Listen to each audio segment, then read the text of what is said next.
I was rummaging through the attic, looking for an old photo album, when I stumbled upon a dusty box labeled Family Videos. Curiosity got the better of me, and I popped one of the tapes into an ancient player we still had lying around. The screen flickered to life, revealing a birthday party from years ago. There was Lila, front and center, with a tiara perched on her head, surrounded by a sea of balloons. The camera lingered on her, capturing every giggle and smile. Meanwhile, I was just a blur in the background, barely acknowledged. It was like watching a forgotten memory unfold, one that I had subconsciously buried. My name is Daphne, and I guess you could say I've always been the supporting character in my own family. Watching that video, I felt a familiar pang of invisibility. I could almost hear my mother, Valerie, cooing over Lila's dress, while my father, Greg, nodded along, his attention as fleeting as a summer breeze. It was like I was there again, just a shadow in the corner. The video ended, but the feelings it stirred didn't. I shook my head, trying to dispel the lingering resentment. I had a big award ceremony coming up for my work as an occupational therapist. It was a huge deal, a moment I had worked tirelessly for. I needed to focus on that, not some old family video. Just then, my phone buzzed.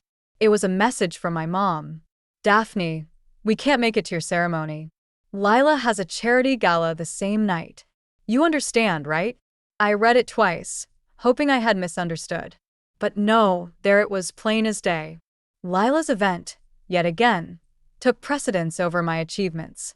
I tossed the phone onto the couch, feeling a mix of anger and disappointment. It was like a confirmation of what I had just watched. My parents, always there for Lila, while I was left to fend for myself. I wanted to scream, to tell them how much it hurt, but I knew it would fall on deaf ears. Later, I met up with Jordan, my neighbor and confidant. We sat on the porch, the evening air heavy with the scent of blooming jasmine. "You look like you've seen a ghost," Jordan said, handing me a cup of tea. "More like a ghost from the past," I replied, recounting the video and my mom's message. Jordan shook his head, a sympathetic smile on his face. "You deserve better, Daphne. You know that, right?" "Yeah, but knowing and feeling it are two different things," I sighed, staring into my cup as if it held some hidden answers. Jordan's words stayed with me long after I returned home. Maybe it was time to stop waiting for validation that would never come. I resolved to focus on what I could control, my career, my life. I wasn't going to let the past dictate my future. As I lay in bed, I couldn't shake the feeling that this was just the beginning. The video, the message, it all felt like a catalyst.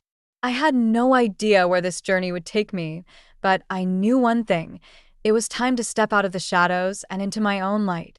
I sat in the kitchen, nursing a cup of coffee that had long gone cold. The house was quiet, save for the ticking of the clock, each second a reminder of the conversation I was about to endure. My parents were coming over for brunch, a rare occasion that usually involved them talking about Lila's latest escapades. Today, however, I intended to steer the conversation in a different direction. The doorbell rang, and I took a deep breath before opening it. Valerie and Greg stood there, my mother's smile as bright as ever, my father's a bit more subdued. "Daphne, darling," Valerie exclaimed, enveloping me in a floral-scented hug. "Hi, Mom." "Dad," I greeted, stepping aside to let them in. We settled around the table, and I made small talk about the weather and my work, though I could see Valerie's eyes glazing over. She was waiting for the real topic, Lila. But not today. "So, I've been thinking about pursuing an advanced certification," I said, trying to sound casual. Valerie's fork paused midair. "Oh, that sounds ambitious." "Yeah, it's something I'm really excited about," I replied, hoping for a hint of encouragement. Greg nodded, though it seemed more out of habit than genuine interest. "That's good, Daphne. Always good to keep learning." Speaking of learning, Valerie interjected, "Did you hear about Lila's new project? She's organizing a charity event. It's going to be quite the spectacle." I felt my stomach tighten, the familiar sensation of being overshadowed creeping in. "That's great for Lila," I said, forcing a smile.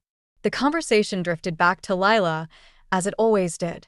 Valerie went on about the guest list, the theme, the dress Lila had chosen. I nodded along, my mind elsewhere.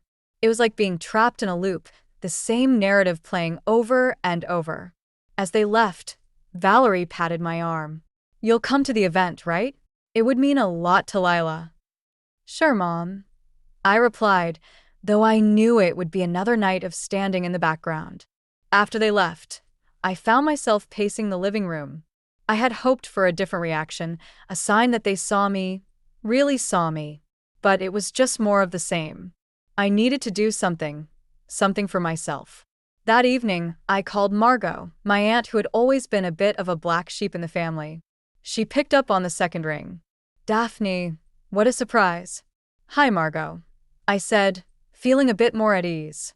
"I was hoping we could talk. I'm thinking about taking a big step in my career, but I could use some advice." Margot's voice was warm and reassuring. "Of course, dear. Come by any time." As I hung up, I felt a flicker of hope. Maybe Margot could offer the perspective I needed. Maybe there was more to family than what I had known. With that thought, I started to plan my next steps, determined to carve out a path that was truly mine. I had just finished a long day at the clinic when my phone buzzed with a text from Lila. "Can we talk? It's important." I hesitated, 1,000 scenarios running through my mind.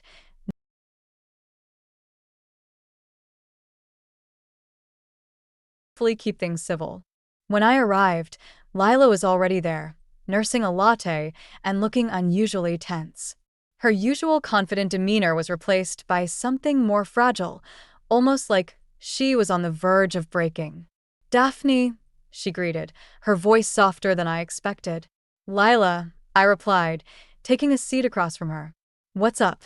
She fiddled with her cup, avoiding my gaze. "I need to tell you something. It's about Ethan and me." I nodded, waiting for her to continue. The silence stretched between us, heavy and suffocating. "We're in trouble financially," she finally admitted, her voice barely above a whisper. "Ethan's investments didn't pan out, and we've been relying on Mom and Dad more than I'd like to admit." I felt a mix of emotions, surprise, concern, and a tinge of anger. "And you didn't think to tell me before?" "It's complicated," Lila said, her eyes pleading. "I didn't want to worry you, and honestly, I thought we could handle it." I leaned back, trying to process her words. "So, what now? Are you expecting me to step in?" Lila shook her head, tears brimming in her eyes. "No, I don't know what to do anymore. Mom and Dad have been helping, but it's conditional. They want me to keep up appearances, pretend everything's fine." The pieces started falling into place. Their constant support for Lila wasn't just favoritism, it was a transaction. Suddenly, my parents' indifference toward my achievements made more sense. They were too busy propping up Lila's image to see me. "Does Ethan know you're here?" I asked, trying to gauge how deep this went. "He knows," she said, her voice cracking. "But he's too proud to ask for help." "I'm scared, Daphne. I don't want to lose everything." I reached across the table, taking her hand.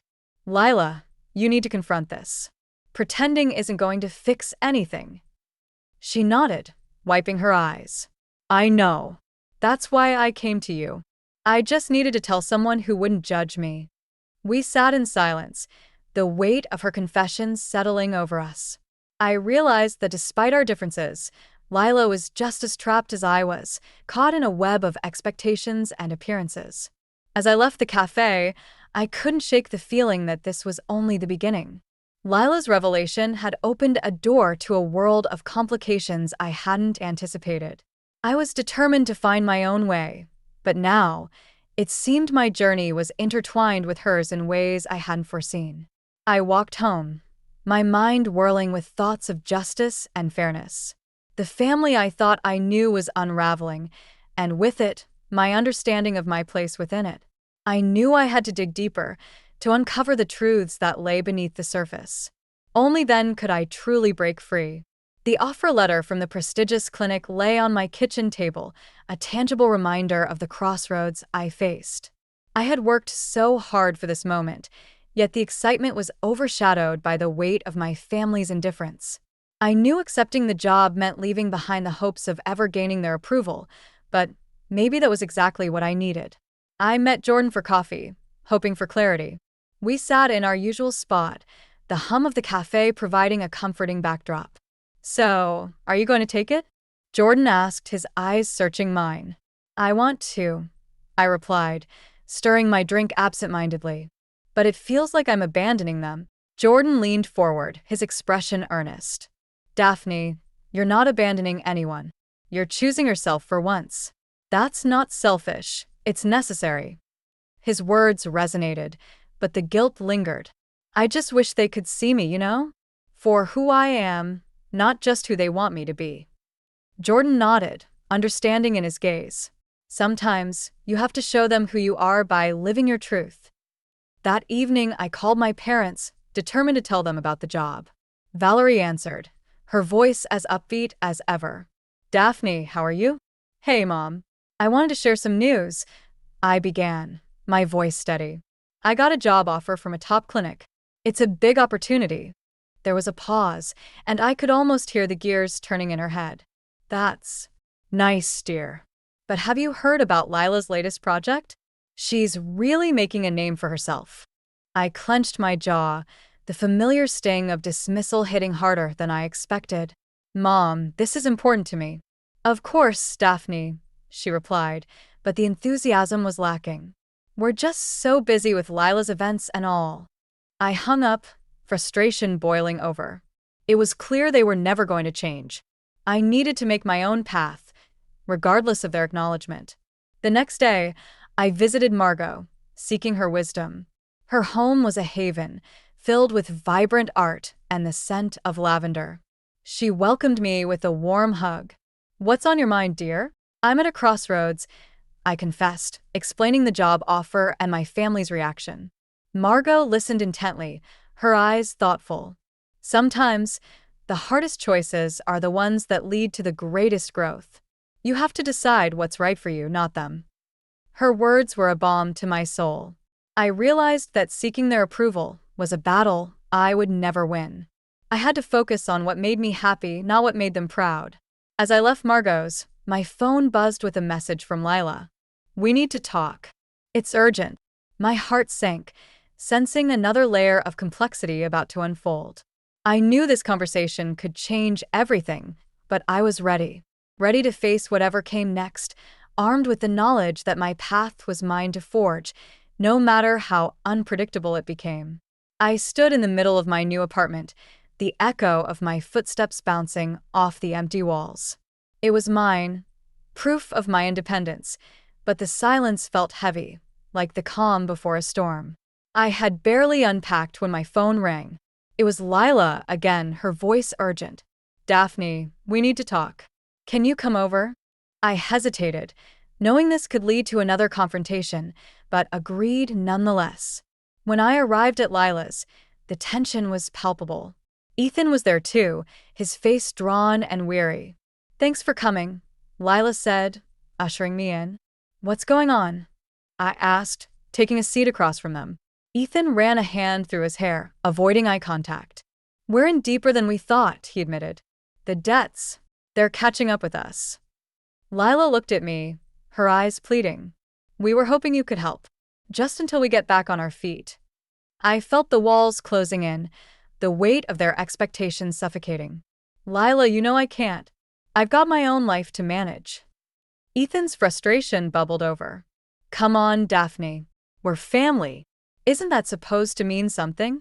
I bristled at his words, the implication that I owed them something just because we shared blood. "Family goes both ways, Ethan. I've been on my own for a long time." Lila's voice cracked, a mix of desperation and guilt. "I know we've asked a lot, but we're out of options." I stood up, the urge to flee overwhelming. "I can't save you, Lila. You have to figure this out yourselves." As I left, I could hear their voices rising behind me, a cacophony of blame and panic. I felt a pang of guilt, but I pushed it down, knowing I had to protect myself first. Back at my apartment, I paced the floor, my mind racing. The idea of revenge, of proving myself, had always been there, simmering beneath the surface. But now, faced with their desperation, I wondered if my quest for validation was worth the cost. The next day, I received a call from my father, Greg. His voice was hesitant, almost apologetic. "Daphne, we heard about Lila and Ethan. It's a tough situation." I could feel the unspoken request hanging in the air. "Dad, I've already told them I can't help." "I understand," he said, though his tone suggested otherwise. "But you know how your mother feels about family." I sighed, the familiar frustration bubbling up. "And what about how I feel? Does that matter?" There was a pause, and I could almost hear him struggling to find the right words. "We just want what's best for everyone." I hung up, feeling more isolated than ever. My family's needs were a constant shadow, threatening to eclipse my own desires. I knew I was at a breaking point, forced to choose between their expectations and my own path. As I sat in the quiet of my apartment, I realized that my perception of justice had shifted. It wasn't about revenge or proving myself anymore. It was about finding peace, even if it meant walking away from everything I had known. The decision loomed before me, a precipice I had to cross, but I knew I couldn't turn back now. The meeting was set at my parents' house, a place I had come to dread. I arrived to find Valerie and Greg seated at the dining table, their expressions a mix of concern and expectation. Lila and Ethan were already there, their faces drawn with tension. "Daphne," Valerie began, her voice uncharacteristically soft, "we need to talk about the family's finances." I sat down, bracing myself. "I'm listening." Greg cleared his throat, looking anywhere but at me. "We've hit a rough patch. It's more serious than we thought." I nodded, my suspicions confirmed. "And you expect me to help?" Valerie leaned forward, her eyes pleading. "We're asking you to consider the family. We wouldn't ask if it wasn't necessary." I felt a familiar anger rising, the injustice of being treated as a backup plan. "I've been on my own for years. Why should I bail you out now?" Lila's voice cracked as she spoke. "Because we're family, Daphne. Doesn't that mean something?" The room fell silent, the weight of her words hanging between us. I looked at each of them, searching for any sign of understanding. But all I saw were expectations, demands that I couldn't meet. "I can't do this," I said, standing up. "I won't sacrifice my future because of your mistakes." Ethan, who had remained silent until now, finally spoke. "We're not asking you to sacrifice, just to help us get back on track." I shook my head, frustration boiling over. "You're asking me to give up everything I've worked for. That's not help. That's exploitation." The room erupted into chaos, voices overlapping in a cacophony of blame and desperation. I backed away, feeling the walls close in. I needed air, space to think. Outside, the evening air was cool against my skin, but it did little to calm my racing thoughts. I felt trapped, cornered by the very people who were supposed to support me. As I walked away, my phone buzzed with a message from Jordan. "Thinking of you. Here if you need to talk." I paused, the simple message a lifeline in the storm. I texted back, "Can we meet? I need to get out of here." We met at the park, the familiar comfort of Jordan's presence grounding me. "It's worse than I thought," I admitted, my voice barely above a whisper. Jordan nodded, understanding in his eyes. "You're doing the right thing, Daphne. You can't let them drag you down." "But it feels like I'm abandoning them," I confessed, the guilt gnawing at me.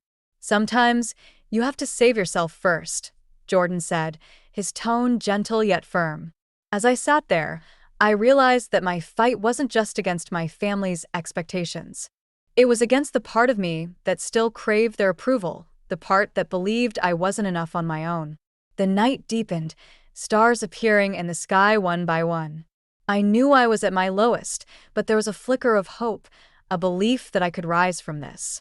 I had to redefine what family meant to me and what I was willing to sacrifice for it.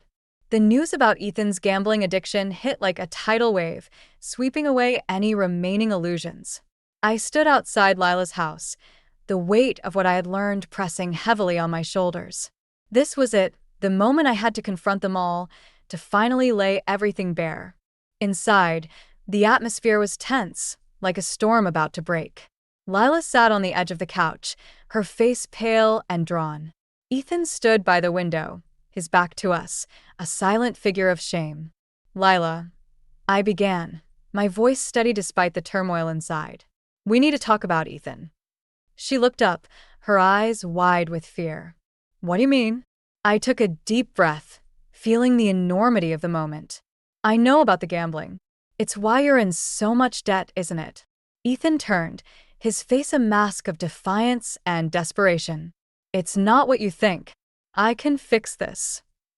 Fix it, I echoed, disbelief coloring my words. You've been hiding this from everyone, dragging Lila and the rest of us down with you. Lila's gaze flicked between us, her hands twisting in her lap. Ethan, is this true? He hesitated, the silence stretching painfully. I thought I could handle it, but things got out of control. The room seemed to shrink, the air thick with unspoken accusations and shattered trust. I felt my heart pounding, a mix of anger and sadness. You put everything at risk, Ethan. Did you even think about what this would do to Lila? His shoulders slumped, the fight leaving him. I'm sorry, he whispered, but the words felt hollow. Too little too late. Lila's voice was small, almost lost. Why didn't you tell me? We could have faced this together. Ethan's eyes were filled with regret. I didn't want to disappoint you. I thought I could fix it before you found out. I watched Lila, her face a canvas of betrayal and heartbreak. I knew this was her battle to fight, but I couldn't stand by and let her face it alone. Lila, I said gently, you don't have to go through this by yourself. We can figure this out, but you need to decide what you're willing to accept. She nodded, tears brimming in her eyes. I need time to think, to figure out what I want. As I turned to leave, Ethan spoke up, his voice raw with emotion. Daphne, I'm sorry for everything. I never meant for it to get this bad. I paused, the anger still simmering beneath the surface. Sorry doesn't fix what's broken, Ethan. You need to make things right. The door closed behind me, the finality of the moment settling in. The confrontation had been inevitable, a culmination of all the secrets and lies. But it was also a turning point, a chance for Lila to reclaim her life and for me to finally let go of the burden I had carried for so long. As I walked away, I felt a sense of clarity. The themes of revenge and justice had transformed into something more, an understanding that true strength came from facing the truth.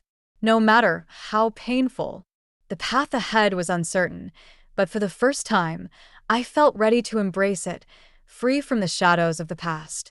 Weeks passed since the confrontation, and life had taken on a new rhythm.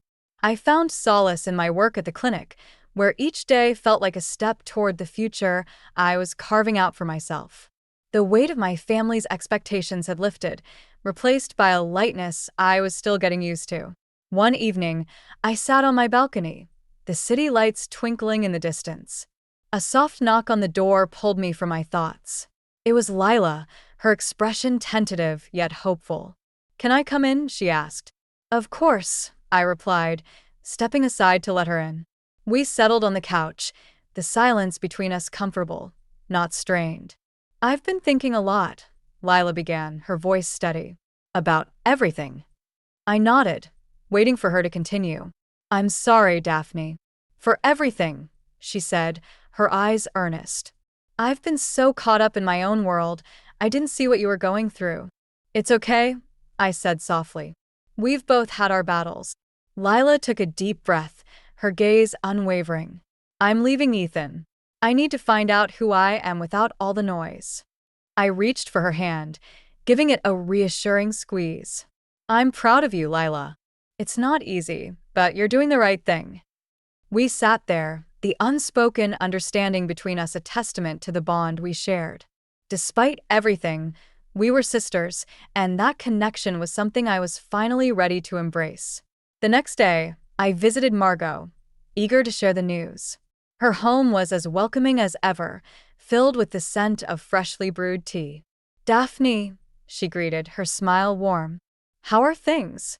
Better, I replied, feeling the truth of it. Lila and I are finally talking. Really talking. Margot nodded, her eyes wise and knowing. Sometimes, it takes hitting rock bottom to see what truly matters. As we sipped our tea, I reflected on the journey I had taken. The themes of revenge and justice had shifted, evolving into something more profound: acceptance and understanding. I realized that I didn't need to prove myself to anyone but myself. As I left Margot's, my phone buzzed with a message from Jordan. "Dinner tonight? Celebrate new beginnings." I smiled, typing back a quick yes. I had found my own family, one built on mutual respect and love, not obligation. As I walked home, I felt a sense of peace. The path ahead was still uncertain, but I was ready to face it, armed with the lessons I had learned. My journey was far from over, but for the first time, I felt truly free.